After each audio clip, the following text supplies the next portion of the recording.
ग्राम मेहराघाट, जिला नर्मदापुरम, मध्य प्रदेश की यह कहानी हमारे समाज की उस कड़वी सच्चाई को बयां करती है जिसमें आज भी गरीबी और भ्रष्टाचार की जकड़ में पिस रहे गरीब लोग हैं। इस गांव में अधिकतर लोगों का जीवन मुश्किलों और अभावों से भरा हुआ है।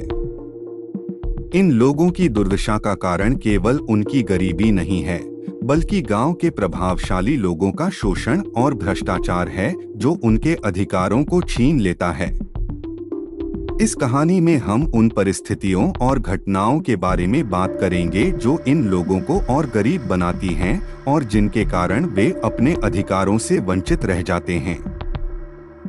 यह कहानी उस दर्द और संघर्ष को सामने लाती है जिसे ये लोग हर रोज झेलते हैं। ग्राम मेहराघाट में अधिकांश लोग मजदूरी करके अपना पेट भरते हैं। इनके पास ना तो पक्के घर हैं और ना ही शौचालय जैसी बुनियादी सुविधाएं। गांव में अधिकतर लोगों के पास खेत या जमीन नहीं है, इसलिए वे खेतों में या शहर जाकर दिहाड़ी मजदूरी करते हैं। उनकी कमाई इतनी नहीं होती कि वे अपने परिवार का ठीक से भरण पोषण कर सकें। इन गरीब परिवारों का जीवन काफी कठिनाइयों से भरा है। उनके पास इतना भी नहीं है कि वे अपने बच्चों की शिक्षा या स्वास्थ्य पर खर्च कर सकें।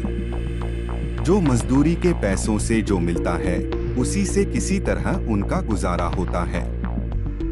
उनके पास किसी भी प्रकार की सामाजिक सुरक्षा का साधन नहीं है और सरकार द्वारा दी जाने वाली योजनाओं का लाभ भी उन्हें नहीं मिलता। गांव का सचिव और सरपंच, जो गांव की देखभाल और गरीबों के हक की सुरक्षा के लिए नियुक्त किए गए हैं, उन लोगों ने अपनी शक्ति का दुरुपयोग करते हुए केवल अपने फायदे के लिए काम किया है। वे सरकारी योजनाओं और अनुदानों का लाभ केवल उन्हीं लोगों को देते हैं जो उन्हें रिश्वत देते हैं या जो पहले से ही संपन्न हैं। गांव के आसपास रेत खदान भी है जो गांव के विकास का एक अच्छा स्रोत बन सकता है, लेकिन यहाँ भी गरीबों के साथ अन्याय हो रहा है। रेत खदान से मिलने वाले लाभ को भी अमीर और प्रभावशाली लोग आपस में बांट लेते हैं और गरीबों को इससे कोई लाभ नहीं मिलता।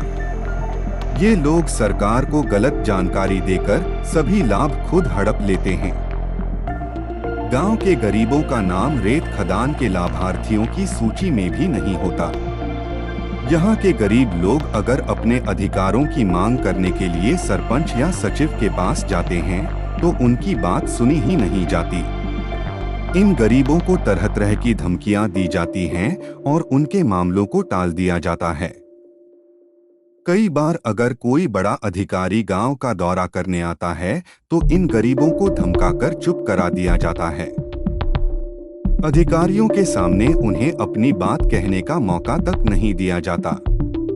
सरपंच और सचिव के डर से लोग इन अधिकारियों के सामने अपनी तकलीफें नहीं रख पाते। गांव के लोग उम्मीद लगाए बैठे हैं कि सरकार उनकी परेशानियों को समझेगी और उनके लिए कुछ कदम उठाएगी। उन्हें उम्मीद है कि प्रधानमंत्री और मुख्यमंत्री उनके गांव की स्थिति को जानेंगे और उनके लिए योजनाएं बनाएंगे। उन्हें उम्मीद है कि गांव का सचिव और सरपंच जो उनकी समस्याओं को नजरअंदाज कर रहे हैं, उन पर भी कार्रवाई की जाएगी। गांव के लोग चाहते हैं कि सरकार गांव में एक जांच टीम भेजे जो इस गांव की वास्तविक स्थिति को देखे और उन्हें उनकी जरूरत के अनुसार सुविधाएं और अधिकार दिलवाए। उनका मानना है कि अगर सरकार उनके गांव का दौरा करे और उनकी समस्याओं को समझे तो उनके जीवन में सुधार हो सकता है। इन सभी परेशानियों के बावजूद गांव के लोगों में जीने की ललक है। वे अपने बच्चों को बेहतर भविष्य देना चाहते हैं। उनके बच्चों को एक बेहतर जीवन मिले और इसके लिए वे अपनी मेहनत से कोई कसर नहीं छोड़ते। इस कहानी का मुख्य उद्देश्य उन लोगों की आवाज बनना है जो अपने अधिकारों के लिए संघर्ष कर रहे हैं। यह कहानी केवल मेहराघाट की ही नहीं, बल्कि हर उस गांव की है जहां लोग भ्रष्टाचार और अन्याय का शिकार हो रहे हैं। यह कहानी प्रधानमंत्री और मुख्यमंत्री तक पहुंचना चाहती है। इस कहानी से उम्मीद है कि यह संदेश उन तक पहुंचे जो देश की सरकार चला रहे हैं। हमें उम्मीद है कि